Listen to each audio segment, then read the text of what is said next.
स्वागत आहे तुमचं आरएमजीस किचनमध्ये।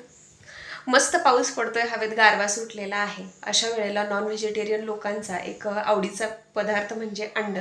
काही जणांना अंड्याची भुर्जी आवडते, काही जणांना अंड्याचं ऑमलेट आवडतं, काही जणांना अंड्याची आपली साधी भाजी आवडते आणि काही जणांना अंड्याची आमटी खूप आवडते।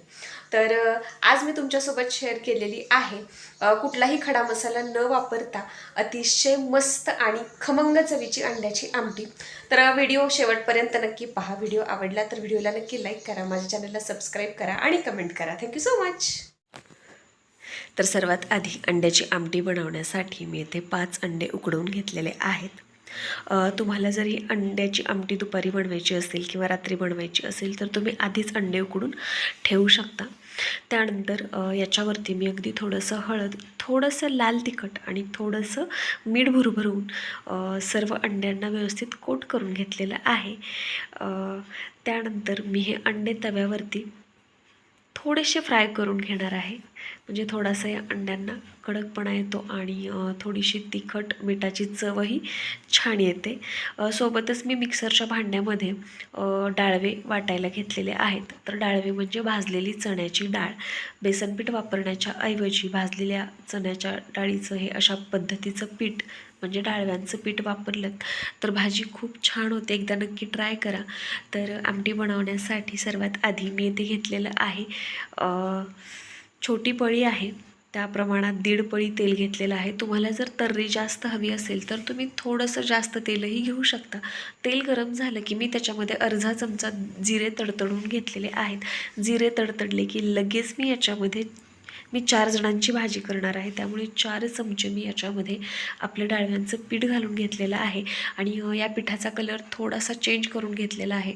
डाळवे म्हणजे भाजलेली चणा डाळ, त्यामुळं सेपरेट पीठ भाजून घेण्याची गरज पडत नाही, तेलामध्येच अगदी व्यवस्थित पीठ भाजलं जातं। त्यानंतर मी याच्यामध्ये घालून घेतलेलं आहे 2 चमचे खोबरं। खोबऱ्यानं चव खूप छान येते आमटीची। तर तुम्ही पाहू शकताय की खोबरं आणि पिठाचा कलर चेंज झाला की मी त्याच्यामध्ये 2 ते 2.5 चमचे अद्रक आणि लसूणची पेस्ट घालून घेतलेली आहे। अद्रक आणि लसूण जेवढं जास्त असेल आमटीला तेवढं अजून जास्त खमंग चव येते। तर अद्रक लसूणची पेस्ट हलवून घेतली की लगेच मी याच्यामध्ये घातलेलं आहे काळं तिखट। तर या काळ्या तिखटामध्येच बनवतानाच आपले खड्या मसाल्यांचा वापर केलेला असतो, त्यामुळं या आमटीमध्ये कोणत्याही प्रकारचा खडा मसाला वरून घालण्याची किंवा सेपरेट वाटून घालण्याची गरज पडत नाही। तर काळा मसाला किंवा काळं तिखट आपलं चांगलं मिक्स झालं फोडणीमध्ये की मी लागेल असं पाणी घातलेलं आहे आणि तुम्ही पाहू शकताय किती छान घट्ट ग्रेव्ही तयार झालेली आहे याची। आणि ही ग्रेव्ही तुम्हाला थोडीशी शिजून द्यायची आहे। खूप खमंग लागते ही ग्रेव्ही आणि कुठल्याही मसाल्याची गरज पडत नाही ही आमटी करताना, अगदी सोपी आहे, खूप पटपट होते। तर मी लागेल असं पाणी घालून छान ग्रेव्ही शिजवून घेतलेली आहे आणि हळूहळू आता याच्यामध्ये आपल्याला पाणी घालून घ्यायचं आहे। तर मी 4 जणांच्या प्रमाणामध्ये करणार होते, त्यामुळे मी जवळजवळ 4 वाट्या पाणी येथे घातलेलं आहे आणि ही आमटी आपली थोडीशी शिजवून घ्यायची आहे आपल्याला।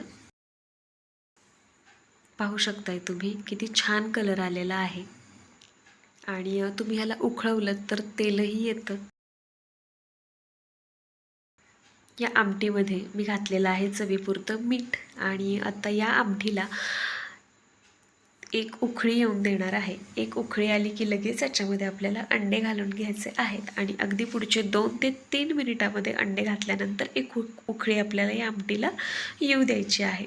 खूप खमंग लागते, भाकरीसोबत, चपातीसोबत किंवा भातासोबत कशासोबतही तुम्ही दुपारच्या जेवणामध्ये किंवा रात्रीच्या जेवणामध्ये अशा प्रकारची आमटी बनवून खाऊ शकता।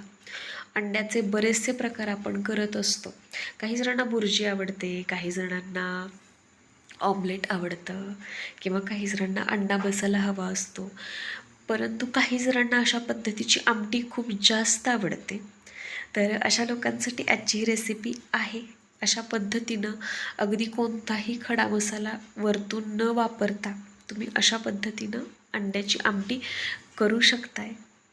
नक्की ट्राय करा आणि तुम्हाला जर आजची रेसिपी आवडली असेल तर व्हिडिओला नक्की लाईक करा, शेअर करा, सबस्क्राईब करा।